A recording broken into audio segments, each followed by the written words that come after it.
une des dernières pièces qui est sortie. Qu'est-ce que ça représente, ces bouées? Je suis en train de... Tout le monde me demande. Qu'est-ce que ça peut être? Votre restaurateur me disait que ça pourrait peut-être être des pots à serpent. Peut-être.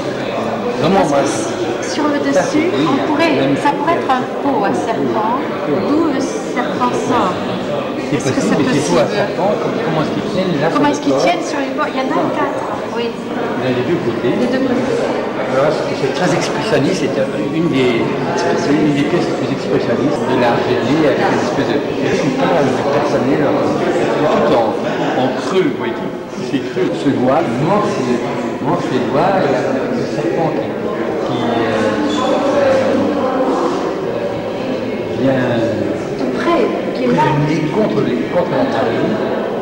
C'est donc une pièce tout à fait extraordinaire dans son imagination, avec l'accentuation des côtes.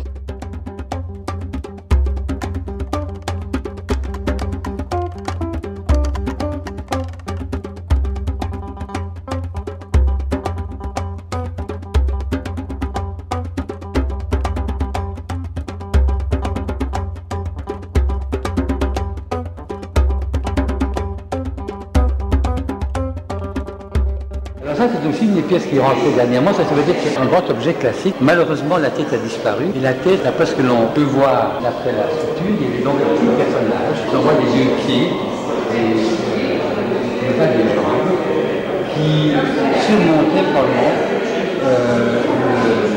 la tête. Il y avait donc la tête, et au-dessus de la tête, il devait y avoir, ou derrière la tête et au-dessus, il devait y avoir un petit personnage. On voit les deux pieds donc une pièce assez d'accord. Une grande tradition classique avec cet enfant qui a une barbe d'ailleurs, c'est une chose assez extraordinaire. Vous en verrez une autre tout à l'heure, qui a une barbe aussi, et qui donc c'est évidemment une. Je crois que ces scènes ne sont pas très développées avec son enfant qui tient dans le blues, et donc tout à fait extraordinaire comme représentation. Malheureusement, il manque la tête.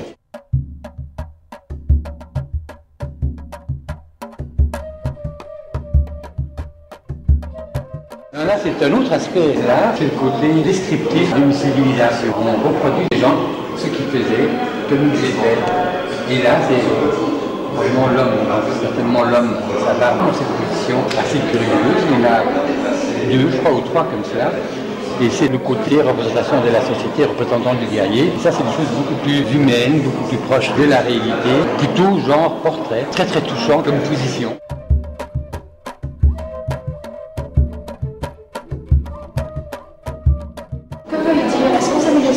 Aussi, aucune explication sur les bosses, sur les différentes hypothèses. Oui, ça c'est intéressant. Des maladies, on dit scarification, maladies, oui, etc.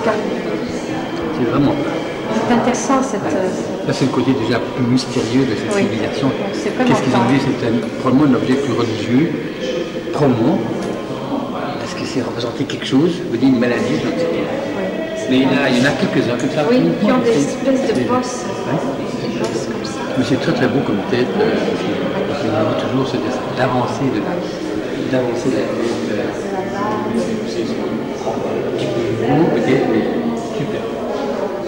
Alors celui-là, c'est très différent des autres parce que c'est donc un homme tenu, c'est probablement un homme qui tient son bâton et puis il a très grande simplicité. Alors ça, c'est une des pièces que je trouve les plus belles face à son grand dépouillement. Une forme merveilleusement dessinée, les épaules, les bras, le calme, la détente. Cette personne, ce qu'elle fait, donc elle sa main sur l'autre main et elle met ce bâton, ça c'est un esclave.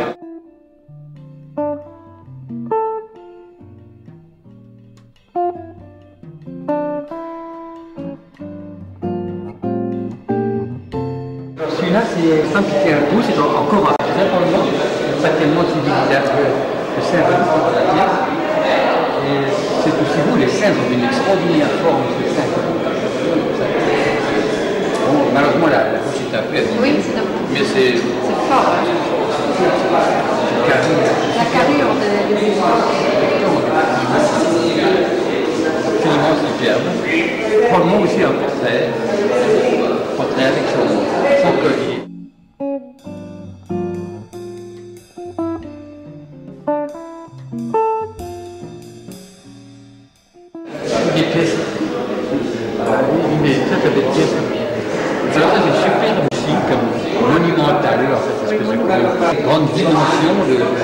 célébration. C'était le maigre avec ses offrandes, comme s'il avait une offrande. Donc, toutes ces décorations sur les bras.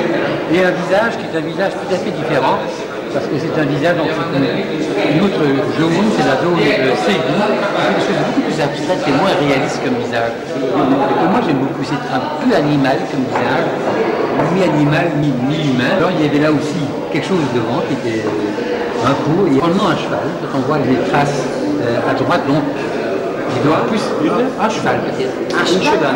Puis là il y avait une espèce de signe.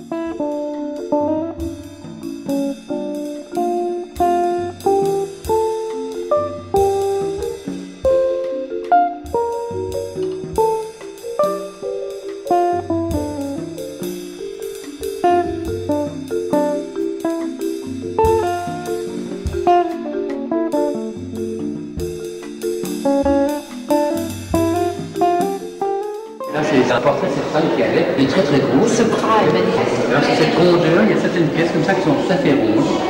Et ces enfants, on met toujours des choses assez extraordinaires, c'est la disproportion entre dans le corps de l'enfant. Si vous voyez ici, le corps est absolument disproportionné important par rapport au corps de la femme. Et l'enfant, c'est dommage que c'est un peu la tête, mais c'est une pièce très très vivante. Et sur le bras, il y a ces petites boules saillantes. C'est la même chose, C'est un différente petit des peu la même chose que la... Là, ils ont fait ça plus rond que dans les autres, ils sont plus pointus. Et un peu épointillé. Mais vous voyez la disproportion de cet enfant, c'est presque un corps d'homme.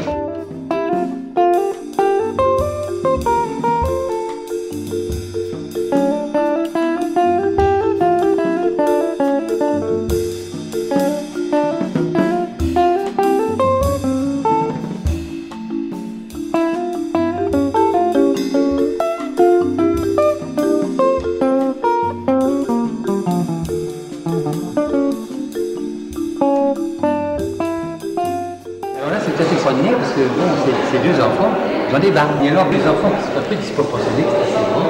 Alors, un enchevêtrement de serpent avec deux enfants. Cet enfant est en train de tirer à l'oreille avec cette tenaille. Là, c'est une pièce symbolique, religieuse, symbole, dont on ne sait rien. Sauf que le serpent, on sait que c'est le symbole de la vie, le symbole de la parole.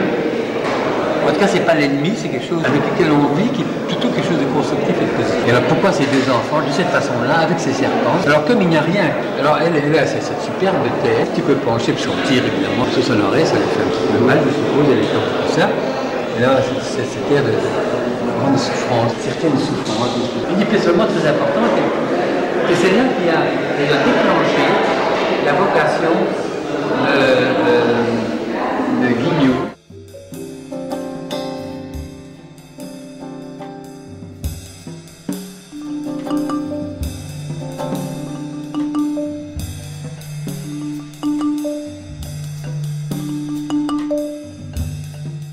Ça, c'est la plus ancienne. La plus ancienne de toutes, ça date du 8e siècle. Ouais. On ne sait pas très bien un animal. On dit un serpent, mais est-ce qu'un serpent est comme ça? C'est donc surtout important par l'ancienneté. Et ça, c'est ce témoignage de l'ancienneté qui est important dans cette pièce-là. Plus la taille, parce que c'est évidemment fait partie de quelque chose, d'un animal.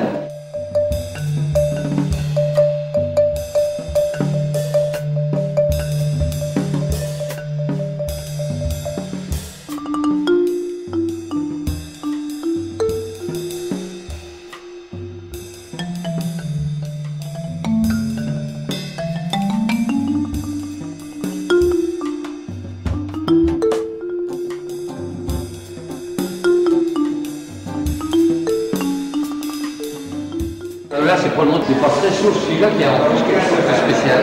La naissance, quelque chose de très important pour eux. Bon, si l'enfant est en train de naître, c'est quand même assez incroyable que de mettre dans la sculpture la tête de l'enfant qui sort de la gueule. Et alors, il y en a un autre, qui se trouve chez moi, et qui a été coupé en deux au moment où on l'a pris.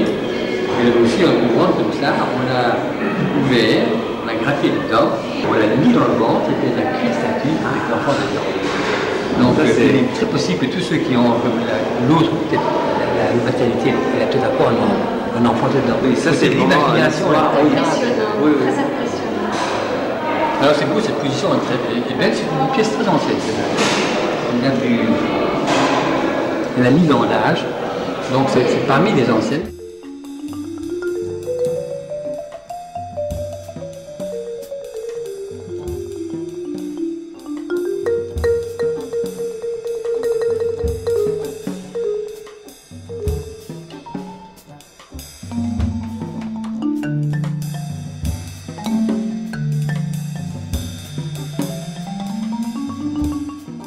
C'est là très intéressant. Je t'aimais ces deux petits macarons.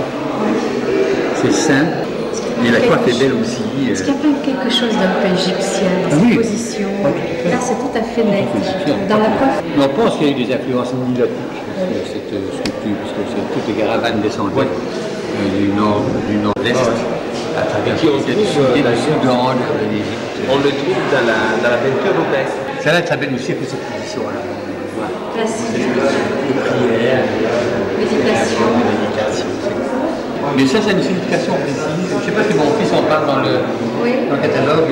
Ça c'est les objets religieux. Religieux, il y avait une fonction religieuse.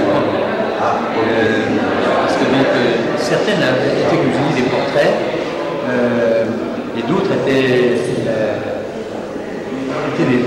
des fonctions religieuses comme celle-ci. Certainement, ça, c'est vraiment aussi. Je crois que là, c'est peut-être aussi, on voit encore maintenant. Donc, quand j'étais à Bamako, j'ai vu tous les Maliens qui se mettaient à peu près à ce champ de course, il y avait le président de la République qui était là, dans cette position-là. Ils se contorsionner dans les champs de course, c'était une chose qu'ils connaissent, qu'ils font. Et bien, ils représentent ça. Encore maintenant, ça, c'est une vieille tradition.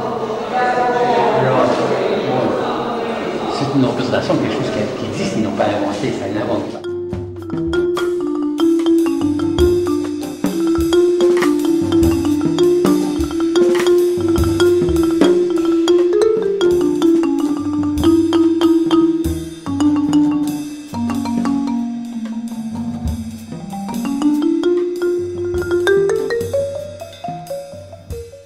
Celui-là, je le voyais toujours chez moi, c'était devant mon nez, à mon bureau. Et c'est intéressant parce que vous avez toujours ce symbole de serpent. C'est sur le dos, vous avez 4 serpents sur le dos, vous avez 2 serpents lobés ici sur les épaules. Vous avez le collier qui est encore un serpent, plus au-dessus, je ne sais pas si c'est peut-être. Donc c'est là que dans le dos, il y a encore le serpent. Alors cette multiplication du serpent, c'est quelque chose d'assez important chez eux. Beaucoup de serpents. Alors, au contraire de chez nous, où le serpent est l'ennemi, chez eux, le serpent c'est la vie, c'est la fécondité, c'est la vie, c'est tout à fait important dans leur civilisation. Ils vivent avec des serpents le long de l'eau, évidemment. C'est une civilisation qui était le long de la rivière du Niger, et l'eau était extrêmement importante pour eux.